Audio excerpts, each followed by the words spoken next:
Welcome back on the AM show. We get into our big stories, and the very first, we continue our conversation on what's happened in Parliament since the House resumed its sittings. Now, yesterday, the House deliberated on issues regarding or in respect of the new CI the Electoral Commission wants to introduce. It was a split. The CI makes the Ghana card the sole document for identification acceptable to enroll onto the voters register. There's been a back and forth between both sides of the House.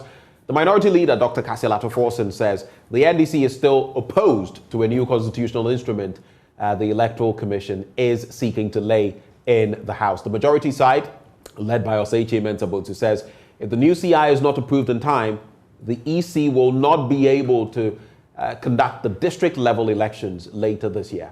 We've got this plus other issues on our table this morning. Our guest, Alhassan Sueni, he's Member of Parliament, Tamale North.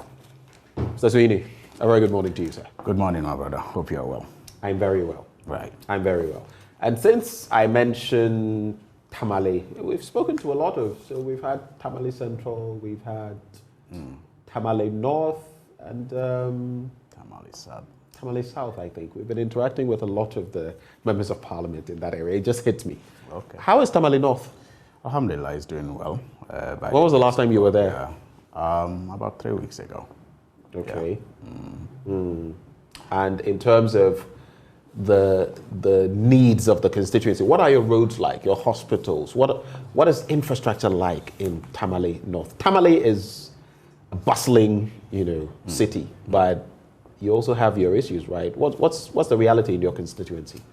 Well, infrastructure deficit, just like most part of this country, is high. Roads can be better. Tamale North, it's a mix of urban Tamale and a bit of rural Tamale, if you like. So you have parts of Tamale North with some level of appreciable infrastructure. For example, you have roads in some parts of the constituency. If you take the Tamale Polytechnic area, now Tamale University, Technical University area, the Chogu Runabout, it's an old road all the way to the Holy Cross area, Mariam Hotel area. I mean, those roads are good. The Saka Quarters into Snett Flats area around the Regional Coordinating Council. There are some good roads, but inside the communities like Ward K, like Canvely, like even Chogu itself, the community roads are deplorable, and the drainage situation is also very terrible. The biggest one being around the Garba Lodge area, which has been in the news for very bad reasons, especially during the rainy season when it gets flooded. Which means currently, I'm sure the members of that community are not looking forward to the rainy season, because when it comes, absolutely, it could be spell trouble for them. It's always a problem when the rainy season comes. But fortunately for us, that drain goes all the way to the Snett Flats area, a community known as Fo. It separates Fo from Taha. Okay. Fortunately, with some, engagements, the drain around Fo is being constructed. In some cases, I mean in the past especially, it was so bad that in the raining season, sometimes the Taha community got cut off from the urban Tamale because of the poor drainage system. I mean, because of the poor state that the drain is in. But currently, there's work being done there, and some massive improvement is going to be noticed after the work. And I'm hoping that they will finish before the rainy season. When you say there's work being done there, by which entity? By the government, of course, and it's I wanted to know specifically. Is it? Yeah, like I said, as a result of engagement, the government is, constructing that drain in a very massive way. And I'm happy about that development because it's going to provide some sort of ease. But I've said that in the area of health, I think it's even in the news, especially local,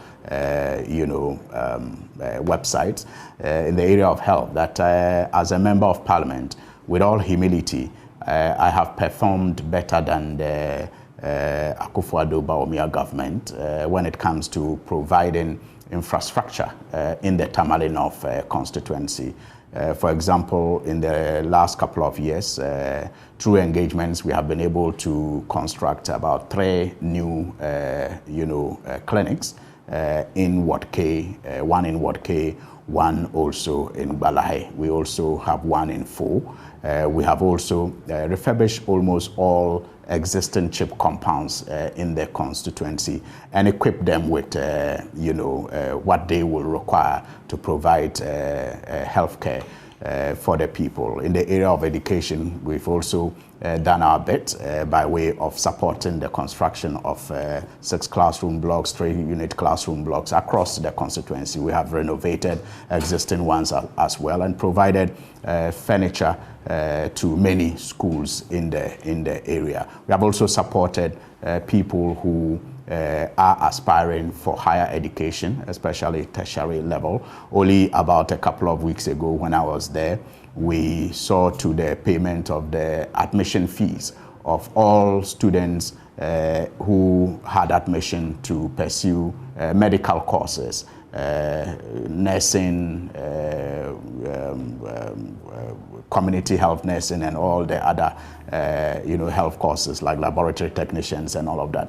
We paid full admission fees for all the students that applied to us. So we are doing our bit, and we enjoy the support of the people, and we thank God for that. And we hope that with time and with the support of all those who think that our efforts are worthy of support, we will continue to do some more.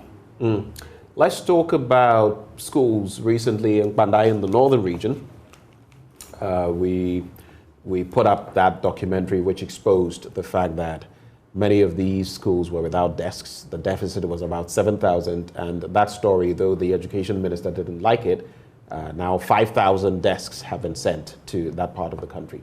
Very briefly on that, school infrastructure. Just this morning in the KJB area, we saw schools dilapidated, terrible, and that's where pupils have to study. What's the state of the schools in Tamale North? Do you have any schools under trees? Do you have any schools with such deficits? What's it like? It's terrible, and that is why I've made it a point to prioritize education and health, and also skills development, and women empowerment. Right. I think that education, like I've always said to my constituents, is a leveler. It is one that guarantees that a man without a title's child can also become equal to the child of a very prominent person. And that is why it is important that we invest in the education of our children. So I have made it one of my 4 priority areas in the constituency. And if you speak to the education director, he will tell you that the interventions that we have made in renovating existing schools and providing, furniture to some of the schools is commendable. But the deficit remains. You still have a number of schools, especially we have a couple of Arabic schools that also support. They are adapted by the GES, and so they run the Arabic course and also the Orthodox, education. But unfortunately, they don't get the attention that they deserve from the Ghana Education Service, especially in the distribution and supply of teaching learning materials and even infrastructure. So it is a big issue. There are 2, for example, that together with an NGO I facilitated for them to construct 3 class unit blocks, for one in Kalpohene and the other in Kamvli, known as Zamzamia. And these schools also deserve the attention of the Ghana Education Service, because they provide learning grounds. They serve as learning grounds for the young ones. So the issue in Tamale North is not different from many problems that you see in other parts of the country. The schools need their infrastructure improved. They need more classroom blocks. They need more furniture. They also need more teaching and learning materials. I did say that a couple of weeks ago when I was there. We supported the tertiary students who had admission into tertiary schools to pursue health courses. On that same day, we handed over a 3-unit classroom block that was constructed through my engagement with another non-governmental organization. We renovated that 6-unit classroom block of that same school, right, as the Faux Zion, school, and that I hope is going to improve education in that area. Right. But those are, I have always said, like little drops, in a mighty ocean of need, and so the government with bigger muscles should be seen more frontal in addressing some of these issues. And when I watched your documentary the other time, I just felt a little awkward about our politics in this country, because I recall that when His Excellency the Vice President was running to become president with Nana Akufo-Addo, you recall that he went to the Upper East region and donated some furniture to schools, because he thought that it was an undesirable situation to find pupils in that school lying on their bellies. And one would have thought that having become vice president, if for nothing at all, he would have prioritized such issues. But 6 years down the line, to take Joy FM to highlight, the issues again, which even got the Minister of Education upset, but at least got him to take action, is quite, for me, awkward, especially when you think that politics is about. So it is clear that we've had some of these schools in the system throughout the Fourth Republic. We've had schools under trees. We've had schools in terribly dilapidated states, and we have come far. Yeah. But I was just looking at. Actually, that is my area, okay, the KJB area. We highlighted it today when we brought up those schools. And I looked at that place and I was asking myself, so the next Bernice Abubedu Lances, Evans Menses, Blessed Sogaz and the rest, if this is where they are starting, how do they become those ace broadcasters? How do they become the next presidents? How do they become? Obviously, we're not being fair to these children. Comparatively, our education, I think the HCI and then the human development indexes and all of that, over the years, it's been tanking. We've been falling in terms of the rankings. And all of this feeds into it. So I was just asking myself, you want these children to grow up and become something, to add on to society. And this is the start.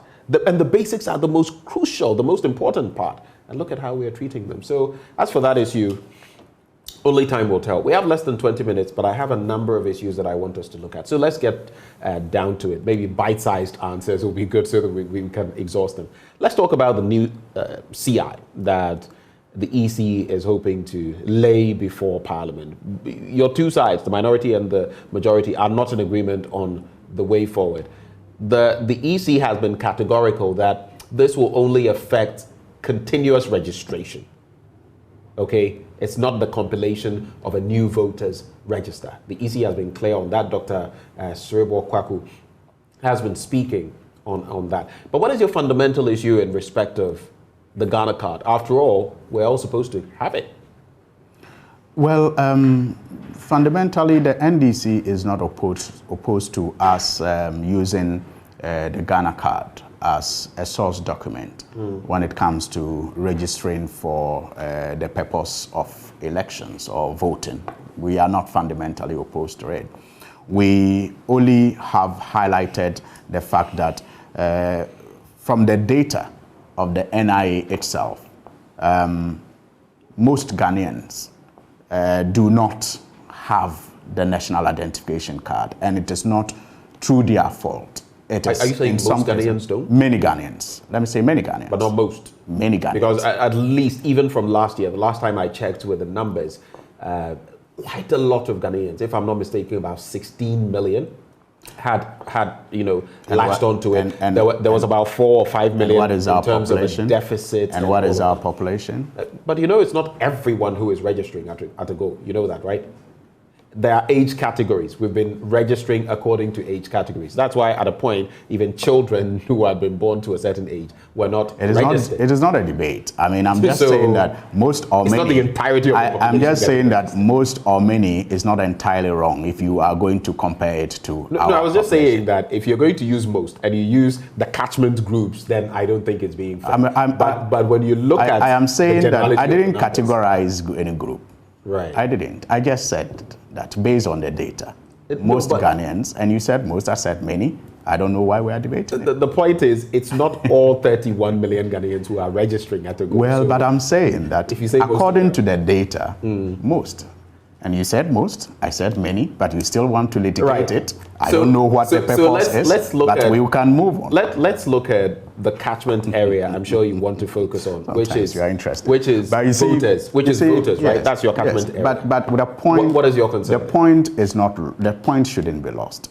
That what we have observed is that many Ghanaians do not have the national identification card, and that is from the data of the National Identification Authority. And it is not through their fault. It is not through their fault. In some cases, they go very early in the morning, forgo work in some cases, join queues, get their data taken, but don't have their cards issued to them. And many of these people are of voting age. And so if you make it the only requirement to register people for the purpose of voting, you are unfairly going to deny, people 18 years and above who through no fault of theirs do not have the Ghana card, the opportunity to be registered as voters. And that is unconstitutional. So why will you want to use a document that is not readily available and readily accessible by many Ghanaians as the only source document for the purpose of registering people for votes, when you have alternatives? When in the past you have used those alternatives and it has served our Fourth Republic better. What is with this Ghana card that you, the state, have not been able to roll out without any, difficulties? That you want it to be the only document used for continuous registration. So that is our point of disagreement with the Electoral Commission. And so basically you feel this is going to disenfranchise some people? Obviously. I mean, it is very obvious. And unless what I'm saying hasn't been reported by your media house, that people have gone to the NIA, have done all that they are supposed to do as responsible citizens, but do not have the national identification card. Unless you haven't reported it. If you have, and I believe you have, you will know that then it will be unfair to such persons if it is made, if the Ghana card is made the only requirement for continuous registration. Tell me something. Do you feel, in a way, it is targeted at at people who are likely to vote for your party? Do you feel, for example, that in this instance, those who would likely vote for the NDC would be more affected? Is there any? Because I've heard such, discussions in the past. Do you toe that line? Such a mindset will be defeating. We should be lovers of democracy, not just by word, but also by deed. It should not matter who a voter will vote for. What is important is to make it eligible, or make the voter eligible, and make it easy for the voter to make himself eligible to vote. And so, even if it were going to affect people who will vote for the New Patriotic Party, our position should not be different. What is right, and what must be done, must be done. Absolutely. Dr. Kweku of the Electoral Commission mentions that this seeks to cure, not to eliminate Ghanaians, but to eliminate non-Ghanaians and minors by using the Ghana card. What do you make of that? I didn't get the question, please. Dr. Kweku is saying that this CI, part of what it's going to cure, would be to take out non-Ghanaians and minors. And of course, that's why I was bringing in the categories. I think you didn't get me from the outset. The categorizations of those who are securing the Ghana card. And he makes the point that to eliminate minors from registering, and you know the age categorization, and to eliminate non-Ghanaians from registering, this Ghana card is the best way to go. How do you think that compares to some of the other national identification cards that we have? Well, once again, let me repeat that fundamentally, the National Democratic Congress is not against the use of the Ghana card as a document for registering people for election purposes. We are not. Okay. And so there's no disagreement with what Dr. Kwaku has said. But not until we get to a point where you can stand out and beat your chest and say that every Ghanaian who wants the Ghana card has it or can get it. It will be unfair. It will be unconstitutional. But if you look at the rollover, the numbers, the add-ons, and the promises that have been made, I'm sure at the tail end of last year you heard when the EC made its commitments and then the NIA also came in at a point to say that, look, we're working according to, we don't have any fixed timelines. But later, the NIA, Professor Atefua came and said, we're working with the EC to ensure that everyone who should have a card will get it before the registration processes kickstart, so that everyone who is eligible can vote. Don't you take assurance in that? Don't you think that means everyone who is eligible to vote will get it ahead of election 2024? Is that not, does that not give you confidence? How many assurances have not been, lived up to its fulfillment from the National Identification Authority that you know of? Many. And apart from that, it is again unfair to put a timeline on the National Identification registration process, because the National Identification Authority is not by law mandated to register people for the purposes of voting. They are just to register Ghanaians and people living in Ghana. And so why do you give them timelines? That should be in sync with the Electoral Commission's timeline. Let them do their work. Give them the funding that they are required, the funding that they require to do their work. And let the Electoral Commission also do its work progressively in line with the improvements that we see in the system. Why do you want to tie it together? And then this point about the categorization. My point was that I did not do any categorization. I just spoke to the fact that the data from the National Identification Authority shows that many Ghanaians, or most Ghanaians, depending on the way you look at it, because even the 16 million that you talk about is not made up of only Ghanaians. And if you have a population of over 30 million people, 16 million that is not entirely Ghanaian, I don't know why you still want to litigate the most or many. That's like nitpicking. That's like nitpicking. You haven't. You made reference to it again. That's nitpicking. I was correcting something, so to speak, because it had to do with age categorization, like Dr. Kweku mentioned. Yeah. But it's something we can get past. No need to browbeat over that matter. Let's talk about your new leadership in Parliament. You've had a reshuffle. Interestingly, we saw a number of reactions to that reshuffle, but now that reshuffle, so to speak, has stood. And Dr. Kasiela Forson is your new leader. He's in the last few days been speaking. In fact, he's spoken on this very matter. We've been discussing the CI and all of that. What's your reaction? What's your take on your party's new leadership? The processes involved have been questioned, but for you, where do you stand? And what do you think this does for the NDC side? Does it strengthen you? Does it weaken you? Are you together on this matter?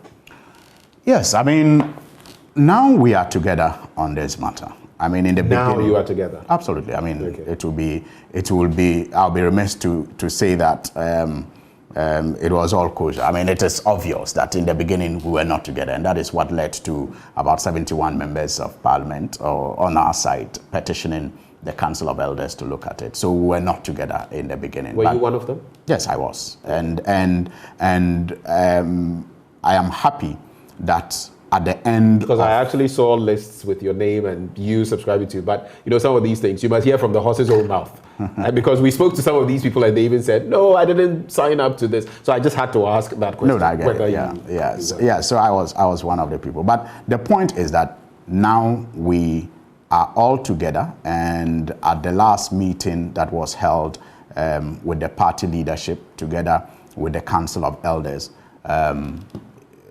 the entire caucus, pledged its support behind the new leadership. And it was demonstrated last Tuesday when we walked into the chamber and sat behind the new leadership. And Dr. Kasiela Forson, made his maiden speech on the floor as leader of the minority group and got a standing ovation from the caucus at the end of the day. And that for me should spell, it should point to some prospects in the future for the party. Because clearly, if you listen to the reservations that came after the party announced the change in leadership, it was not about the capacity or the capabilities of these people who were chosen. They are colleagues that we have been in Parliament with, and we know their worth and we know their abilities. And so nobody questioned their capacity to lead the caucus. But it was all about, the processes, the engagements, and what have you. And I monitored the discussions, and I noticed that there was a lot of misunderstanding about the position that was taken by the about 71 members who petitioned the Council of Elders. So but briefly you see, clarify for us. Yes, but you see, in the end, what is important is that the Council of Elders and the party leadership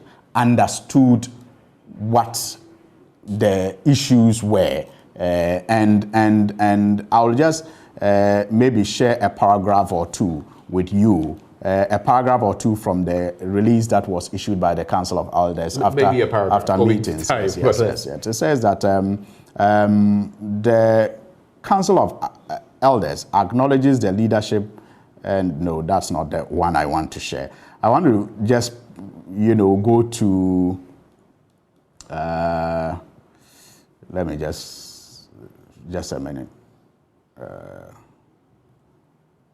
Okay, it's here. It says, while recognizing that the party leadership was within its rights to make appointments or rotate the leadership of the NDC caucus in Parliament, as has been the case since the inception of the Parliament of the Fourth Republic, the Council is of the view that the processes need to be improved.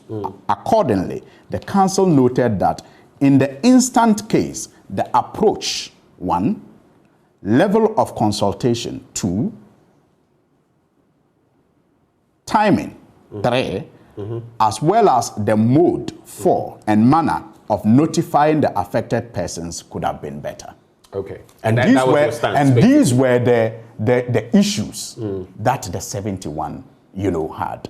And it has been agreed to by the council that they were worthy of looking at. And because of that, the council has implored the MPs and the leadership of the party to begin discussions on a framework that will guide guide future decisions. So in future we can hope to avoid some of these. We hope happenings. We can. But speaking of your reshuffle, on the majority side, the government side, there's been a bit of a reshuffle. Some say it's not a reshuffle. Some academics contest that, but others say it is a reshuffle, even if it's one person. There's only one person who has really been reshuffled, Herbert Krapper, I think.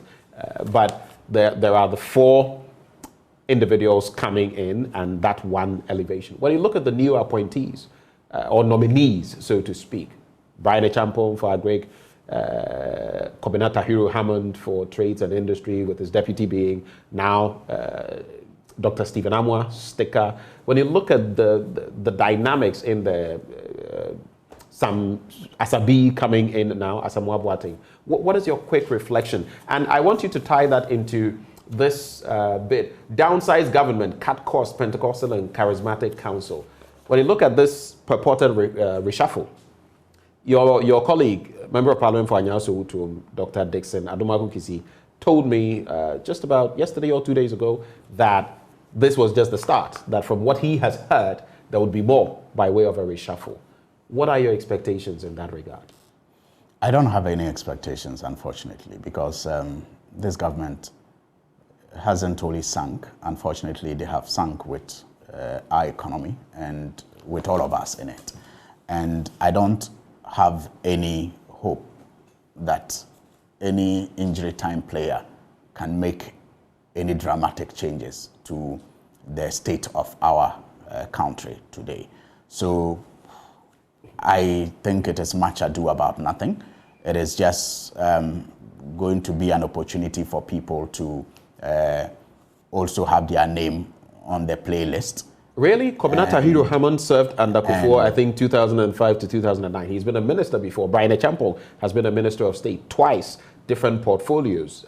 These people coming in are not new faces. They are not people who have actually not served before. So when you say that, you feel it's just people coming in to maybe benefit in some way. What do you I didn't say that. I just said that there's people coming in to have their name on the playlist. Okay. I didn't say that they are coming to benefit in any way. What do you mean by but yes, they are going to come in and I'm happy for some of them because at least if for nothing at all, their CVs will improve.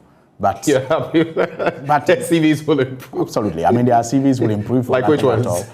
I mean, those who have never served as ministers will now have it as former ministers when they eventually leave government in 2024. Right. So their CVs will improve by that. Correct me if I'm wrong. Asabi, has he served before? Yeah, he's been a minister of information before. When I was a journalist, he was a very popular minister of information. Right.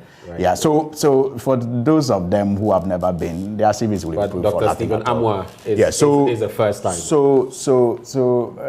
And I think K.T. Hammond was a deputy minister. He wasn't a minister of state. Now he's a minister of state. That's to his credit. So at the personal level, I'm happy for some of them. But I'm saying that no injury player can make any dramatic changes to the state that we find ourselves in. And that is why I am very indifferent about who gets in and who gets out. Let's just wrap on that. But I want us to focus on a key ministry, Trades and Industry. We all know 1D, 1F, major flagship program and all of that. When you look at the pairing, K.T. Hammond, Dr. Stephen Amwa, again, I will ask, do you have any expectations? Some have said both of them are firebrands. How are they going to work and all of that? But looking at what they give out in Parliament, what can you expect from your colleagues, though they are on the other side? Well, again, I will say that I don't expect much, anything positive. You're very pessimistic about all this. It may not be their fault. It is just because it is too late, too little in the day for anybody to make any, dramatic intervention to our state. Because the president and his, vice president and his economic management team have simply taken us to our lowest point ever in the history of the Fourth Republic. They are going down as the worst, government that we have ever had in the Fourth Republic. Never before have we had to pay so much for basic things. Never before have we had to do a debt restructuring that is leading to people losing their savings and their investments. Never before have we had unemployment, in double digits in the Fourth Republic. Youth unemployment over 30%. Never before have people been so despondent, like people are today. And so I pity those who are going to get into government now, because no matter how brilliant or how smart they are, their efforts, unfortunately, will not amount to much. And with K.T. Hammond and Sticker, I said it yesterday, I was on Metro TV, Good Morning Ghana, that the two of them, yes, are erratic, and I don't mean it as an insult. It is just a description of the way they approach things. And so many people expect that they may not be able to, work together in harmony. Do you think at that ministry? I will wait and see. I will adopt the wait and see approach. All right, let's quickly look at this as well. It would be remiss on my part to not bring it up. Your Swami organizer, NDC's organizer there, I don't know whether it's a youth organizer, correct me if I'm wrong, and his comments that a lot of people have found very distasteful. The video has gone round, allegations have been made. Richard Ahiamba, communications director of the MPP, came out and said this person did not misspeak, and that your party is known for this. This is what he represents, and this is your party. But tellingly, we've had the communications director, the mouthpiece of your party, Sami Jemfi, also come and say the system should be lenient with him, and that this was not in the best of taste. How do you react to that? Because now fingers are being pointed at you as being violent, and that you're planning on sowing violence in 2024. His words, yes, are condemnable. But really, what is his capacity compared to the words of Kennedy Agyapong before the 2008 general elections? And his capacity? He was on his radio station. And he called for guns, and I don't even want to repeat it. You remember? I do. And what was the reaction of the New Patriotic Party then, when he was picked up by the police? Now compare Kennedy Agyapong's capacity, and even the words he used, to the words of this gentleman in Kumasi, and his capacity to carry out really what he said. And that was something I discussed earlier with Bobby Bunsen, a lawyer, that look.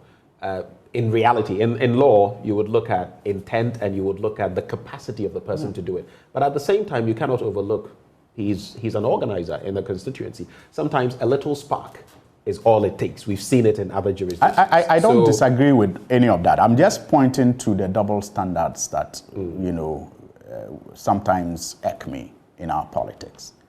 I mean, for the New Patriotic Party communications director to organize a press conference on that matter and forget where we are coming from smacks of high level of hypocrisy. When they, vandalize the, police equipment and mobilize on the streets for worse only a couple of years ago. So for him to hold a press conference, and like I started by saying that the words of the youth organizer in the Ashanti region are condemnable. But for the New Patriotic Party, in these desperate times, to ignore what is happening in Mboku, where every expert says it has the potential of, leading into terrorist groups, taking advantage of the situation and destabilizing this country. For the New Patriotic Party communications director not to hold a press conference to call on the security agencies to deal with that threat and to find it worthy, to find the Ashanti regional guys' comments worthy of a press conference, is to say the least Okay, so just to wrap on that point. You won't even let me see the list. But actually, I'm even being prompted that our time is Yeah, up. That's why I to. have to. Yeah, But so the calls have been made for the law to take its course as far as he is concerned. Your communications director is pleading for clemency, leniency with him. We've spoken about capacity. But as a party, what are you going to do about the situation? And in such instances, what do you do? Well, I am very confident that by now the gentleman has already been, spoken to intensely by leadership of the party in the Ashanti region and beyond. I'm sure that he's been cautioned. But, I mean, let's face it. In this country, when the political temperature is high, people have said worse things, and people may continue to say worse things. That will not justify what this gentleman has said. But I am saying that there are real, issues that threaten our peace and our stability that are being ignored or not handled, appropriately.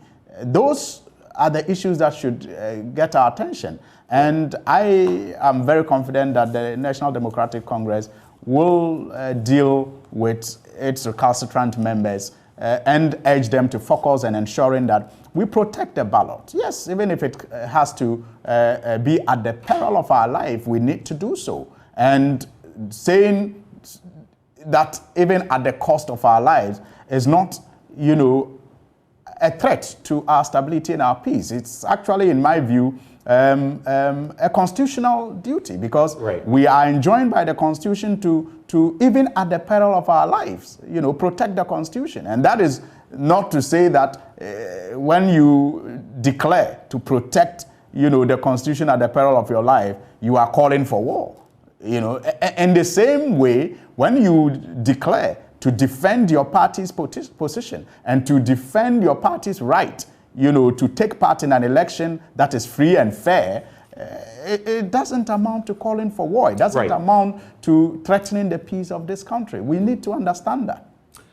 Thank you so much, Al-Hassan Suidi. It's interesting because the very next conversation we're having also focuses on Boku, and it also focuses on the Tamale area in terms of NEDCO staff on strike. So maybe you might want to catch on what is going to happen there. But Al-Hassan Suidi, Member of Parliament for Parliamentary North, and he joined us for this conversation. Once more, thank you, sir.